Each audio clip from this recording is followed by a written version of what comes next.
I don't know what had possessed me to snoop around after the meeting with Sealand.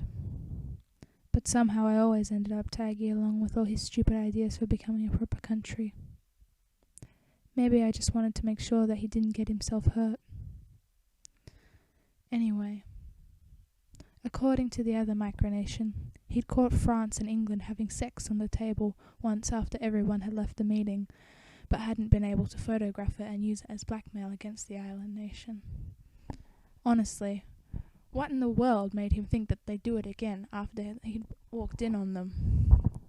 As I opened the doors to the meeting room, though, both of us stood frozen in shock and fear, I myself nauseated by such a sickening sight. And no, it wasn't England and France having sex on the table. Get your minds out of the gutter. There were bloody chunks of meat, with white tufts of fur and bits of bone strewn across the floor. Canada sitting in a corner, drenched head to toe in blood, and sobbing softly in the fetal position. Immediately after, recovering from his shock, Sealand ran to him. "Oh my God, Canada! Are you okay? What happened?" he asked, placing his hands on the other's shoulders and shaking them gently. The older personification looked up, his innocent-looking violet eyes wide and filled with tears.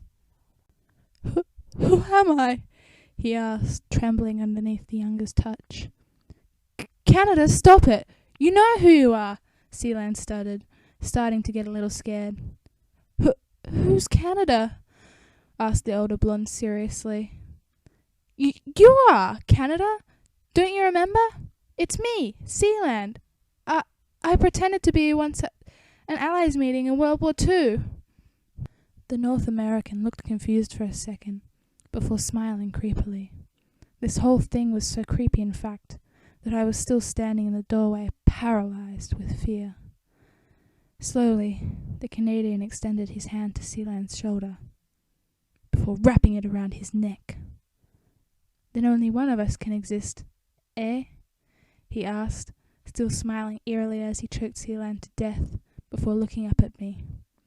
"Hello there, Y," he said happily, standing and walking over to me. "I'm Sealand. It's nice to meet you. Do you want to be part of my club for micronations?" I was shaking visibly now, the adrenaline in my system starting to course through my veins as my body prepared for a fight or flight response. And within the next few seconds, I found out that the response was to run. I ran as fast as I could, all the way back to Sydney, and all the way back to my beloved Prince. I don't know what happened to Canada after that. Some say that he's disappeared, but I honestly don't want to know. Needless to say, I haven't been back to a meeting since.